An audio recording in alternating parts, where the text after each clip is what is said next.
नमस्कार मित्रांनो. महाराष्ट्रातले आणि भारतातले राजकारणी इंग्रजांकडून काय शिकले? तर ते शिकले होते फोडा आणि राज्य करा. परंतु मित्रांनो, आता महाराष्ट्रामध्ये फोडा आणि राज्य करा हे चालणार नाही, तर महाराष्ट्रामध्ये चालणार जोडा आणि राज्य करा. मित्रांनो, आजपर्यंत इंग्रजांनंतर सगळ्या राजकीय पक्षांनी, राजकीय नेत्यांनी विविध समाजामध्ये, धर्मामध्ये, जातीमध्ये, प्रांतामध्ये आपल्याला डिवाइड केलं आणि आपल्यावरती राज्य केलं. आपलेच मतं घेऊन आपल्यावरती मुजोरी केली, आपलेच मतं घेऊन आपल्याला फसवलं. परंतु या सगळ्यांना आता उत्तर देण्याची वेळ आलेली आहे आणि ती संधी म्हणजे विधानसभा निवडणूक 2024. नेमकं काय घडलंय समजून घेऊया या व्हिडिओच्या माध्यमातून. नमस्कार, मी डॉक्टर महेश. आपण बघत आहात गोष्ट छोटी पण डोंगरा एवढी. मित्रांनो, खरं तर राजकीय पक्ष म्हटलं की त्याला तत्व, निष्ठा, विचार असे असायचे. परंतु मागच्या काही काळामध्ये सगळ्याच राजकीय पक्षांनी, नेत्यांनी तत्व, निष्ठा, प्रामाणिकपणा हे सगळं बासनात गुंडाळून ठेवलंय. फक्त सत्ता हेच यांचं तत्व, सत्ता हीच यांचा प्रामाणिकपणा आणि सत्तेबद्दलच यांची निष्ठा. समाजाशी घेणं देणं नाही, राज्याशी घेणं देणं नाही, विकासाशी घेणं देणं नाही. फक्त जाती जातीमध्ये भांडणं लावायचे, धर्मामध्ये भांडणं लावायचे आणि त्याचा फायदा घेत आपल्या राजकीय पोळ्या भाजायचा धंदा या सगळ्या लोकांनी सुरू केलेला होता. परंतु आपण फक्त याबद्दल चर्चा करत होतो आणि आपल्याला वाटायचं की कुणीतरी यांना धडा शिकवला पाहिजे. तर ती वेळ आता विधानसभा निवडणूक 2024 मध्ये आपल्याला भेटणार आहे. काय घडलंय समजून घेऊया. नमस्कार, मी डॉक्टर महेश. आपण बघत आहात गोष्ट छोटी पण डोंगरा एवढी. मित्रांनो, विधानसभा निवडणूक 2024 ही पूर्णपणे नवीन आहे. कारण महाराष्ट्रामध्ये 2019 ते 2024 या 5 वर्षामध्ये मोठा राजकीय चिखल झालेला आहे. एकमेकांवरती आरोप करणे, आरोप केल्यानंतर त्याला सोबत घेणे, एकमेकांवरती चिखलफेक करणे आणि चिखलफेक करणाऱ्याला सोबत घेणे, असे कित्येक उदाहरणं आपण या महाराष्ट्रामध्ये बघतोय. त्याचे काही नावासहित आपण एक एक्झाम्पल बघू. अजित पवार 70,000 कोटींच्या घोटाळ्याच्या नावाने बोंबा ठोकणारी भाजप त्या अजित पवारला उपमुख्यमंत्री बनवते, सत्तेमध्ये सहभागी करून घेते. नवाब मलिक जो दाऊद सोबत संबंधित आहे असा आरोप करणारी भाजप त्या नवाब मलिकला विधानसभेमध्ये एकत्र घेऊन बसते.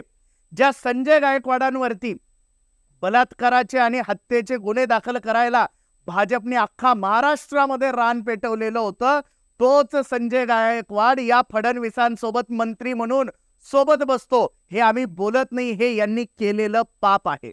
एकूणच काय, कुठेतरी बलात्कार होतो आणि मग राजकीय पक्ष तिथे आंदोलन करायला येतात. मग सत्ताधारी म्हणणार, अरे हे तर विरोधक, हे राजकीय पक्षांचं आंदोलन आहे. मग विरोधक यांच्यावरती आरोप करणार, हे प्रत्यारोप करणार आणि हे सगळे प्रकरण डायल्यूट करून टाकणार. एकूणच सामान्य माणसाला गप्प करण्याचा सगळ्यात मोठा हत्यार त्यांनी आता वापरायला सुरुवात केली होती.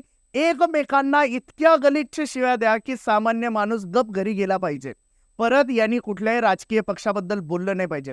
दुसरं, सामान्य माणसाचं तोंड बंद करण्याचं, मुस्कटदाबी करण्याचं तंत्र यांच्याकडे होतं. तुम्ही भाजपला शिव्या दिल्या की तुम्ही महाविकास आघाडीचे होतात. तुम्ही महाविकास आघाडीच्या चुकीवरती बोट ठेवलं की तुम्ही भाजपचे भक्त होतात.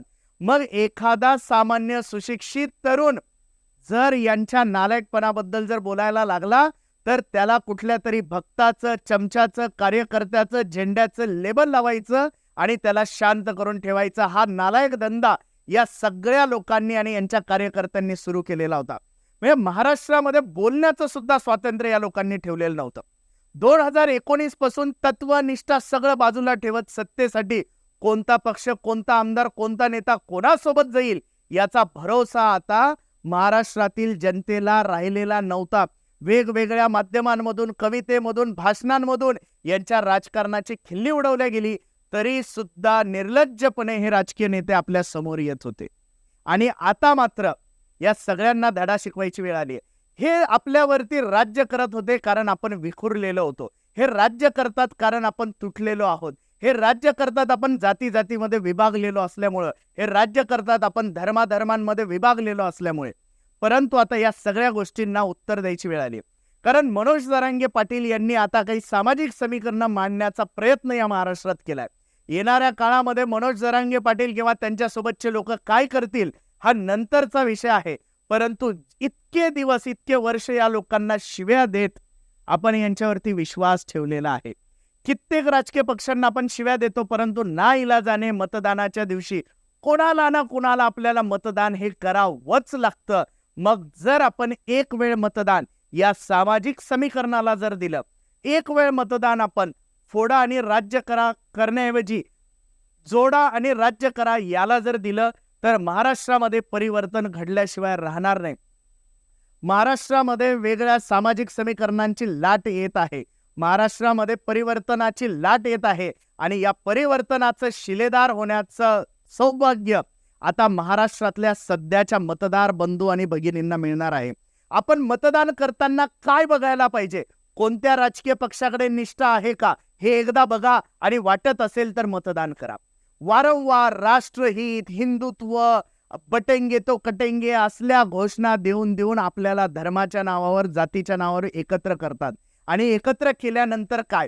जर राष्ट्रहितच प्रथम आहे तर नवाब मलिक सारखा माणूस आमदारकीला महायुतीकडून कसा उभा राहू शकतो? जर राष्ट्रहितच जर प्रथम असेल तर 70,000 कोटींचा आरोप असणारे अजित पवार उपमुख्यमंत्री कसे बनू शकता? जर राष्ट्रहितच जर प्रथम असेल तर अशोक चव्हाणांसारखे सैनिकांच्या फंडमध्ये घोटाळा करणारे, आदर्श घोटाळा करणारे आपण म्हणत नाही. हे भाजपचे आरोप आहे आणि हे आरोप कुठल्या सभेतले नाही, लोकसभेतले आहे. भारताच्या सर्वोच्च मंदिरामध्ये ज्याच्यावरती आरोप झाले आणि ज्यासाठी आरोप झाले, तो जर तुमचा खासदार बनत असेल तर याला राष्ट्रहित प्रथम म्हणायचं का? हा प्रश्न आता विचारला गेला पाहिजे. मग आपल्याला फक्त शिकवल्या जातं, आपल्याला हिंदुत्व हिंदुत्व हिंदुत्व शिकवल्या जाणार. कुणाला तरी मुस्लिम धार्जिनं बनवणार, कुणाला तरी हिंदुत्ववादी बनवणार आणि हे सगळं करून फोडा आणि राज्य करा करणार. परंतु या सगळ्या गोष्टींना आपल्याला आता फाटा देण्यासाठी संधी मिळणार आहे. इतके दिवस महाराष्ट्राला ही संधी उपलब्ध नव्हती, परंतु जर आता संधी उपलब्ध जर होत असेल तर अवघा महाराष्ट्राने त्याच्या पाठीशी उभं राहिलं पाहिजे. आता तुमची जात कोणती आहे, तुमचा धर्म कोणता आहे, ह्या सगळ्या गोष्टी बाजूला ठेवल्या पाहिजे आणि एकच गोष्ट बघितली पाहिजे की देशाचं हित कशात आहे. आणि देशाचं हित ठरवणारे आम्ही नागरिक आहोत. कुठल्या तरी एखाद्या पॉलिटिकल पार्टीने प्रोपगंडा करून ठरवायला नको की आम्ही म्हणतो ते राष्ट्रहित आहे, आम्ही म्हणतो तेच सगळं खरं आहे. इथल्या नागरिकांना स्वतःचा मेंदू दिलेला आहे. डॉक्टर बाबासाहेब आंबेडकरांच्या संविधानाने हे विचार करण्याचं, बोलण्याचं स्वातंत्र्य या देशामध्ये उपलब्ध झालेलं आहे आणि त्याचा उपयोग आता मराठी माणसाला करण्याची वेळ आलेली आहे. खरं तर महाराष्ट्र हा देशाला दिशा देणारा ठरतो. जर सगळ्याच राजकीय पक्षांना उलथवून टाकायचं असेल तर त्याची सुरुवात महाराष्ट्रातून व्हायला हरकत नाही आणि देशाला दिशा देण्याची सुरुवात इथून व्हायला हरकत नाही. तर मित्रांनो, फोडा आणि राज्य करा नव्हे, जोडा आणि राज्य करा. बटेंगे तो कटेंगे नव्हे, लढेंगे और जीतेंगे भी म्हणायला शिका. जर हा व्हिडिओ तुम्हाला माहितीपूर्ण, अभ्यासपूर्ण, विश्लेषणात्मक जर वाटला असेल आणि आवडला जर असेल तर या व्हिडिओला जास्तीत जास्त लाईक आणि शेअर करायला विसरू नका. आणि अजूनही जर आपण आमचं चॅनल जर सबस्क्राईब केलं नसेल तर या चॅनलला नक्की सबस्क्राईब करा. धन्यवाद.